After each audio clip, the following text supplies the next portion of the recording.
Buying a house is probably the most expensive and the most stressful purchase that you are going to make. And if you aren't really sure where to even get started with looking into this house purchase, go ahead and watch this video.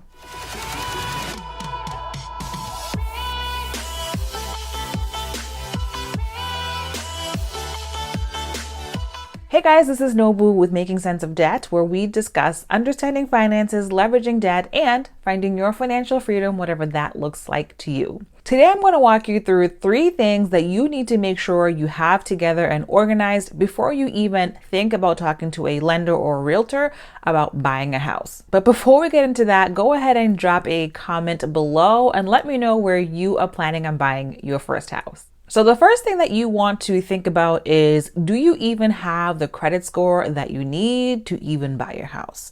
If you are looking to purchase a house, there are minimum credit scores that you need to have depending on the type of loan that you are applying for. For example, if you're trying to get an FHA loan, the minimum credit score for that is 580. If you're trying to get a conventional loan, the minimum score for a conventional loan is 620. Now, if you have been monitoring your credit score for free or through your bank, please note that that score is not the credit score that is used by lenders to qualify you for getting a mortgage. So you want to make sure that you are specifically looking at a mortgage FICO score. There is only one place that you can look up your mortgage FICO score on your own, and that is at myfico.com.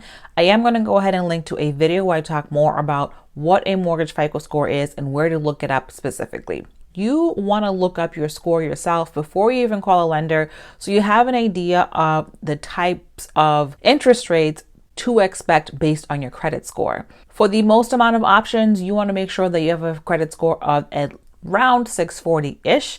But again, the minimum that you can get a loan with is 580. So when should you check your score exactly? Around a year before you want to buy a house is a great timeline to look at your credit score.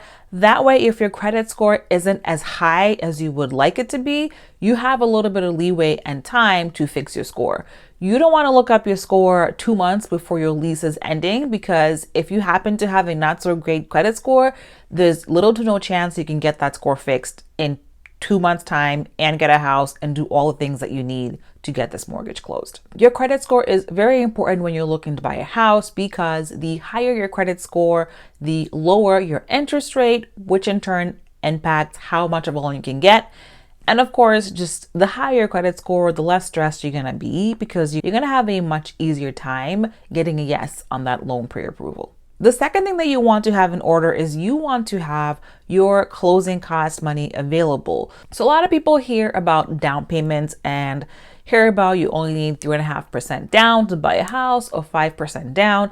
And while yes, it is correct that there are these low down payment options for you, when you're thinking about buying a house, you need to be able to pay all closing costs. When you are applying for a mortgage, a lender is going to look to make sure you not only have the deposit money for purchasing this house, they're going to make sure you have all the closing cost money that you are going to need to finish this loan. If you don't have the closing costs that are going to be required to buy a house at a specific price, a lender will not give you a pre-approval for that. So some of what's in these closing costs includes the appraisal for the house, could be origination fees for the lender, prepaid interest on the loan, prepaid insurance. There are all kinds of fees that you need in addition to that 3.5% low down payment. You're not going to know exactly how much you're going to need until you actually apply for the loan, but a good ballpark number to have is about 10% of the loan amount that you are going to get. So if you're going to buy a house for $100,000, as you're saving up, save up at least 10% of that, so about $10,000.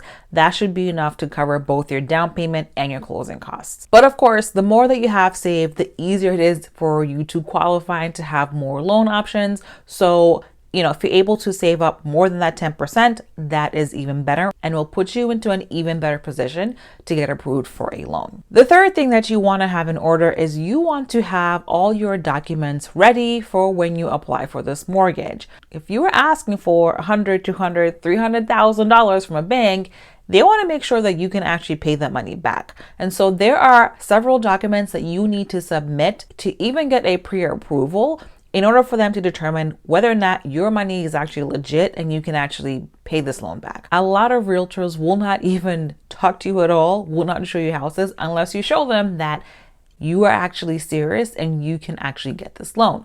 Remember, realtors work on commission, so they're not going to waste time showing you around if you don't even have a pre-approval letter. So some of the docs that you are going to need to make sure that you have are, for example, 2 years worth of filed federal taxes. So if you just happen to not do your taxes for the last 2 years or 3 years or 5 years, make sure you actually get those taxes done and filed with the IRS, because without that, you will not be able to apply for a mortgage. Along with that, make sure you have your W-2s for the last 2 years. If you happen to not be great at keeping paperwork and you don't have them anymore, make sure you call your employer to get copies of those, because you will not be able to get a pre-approval without that.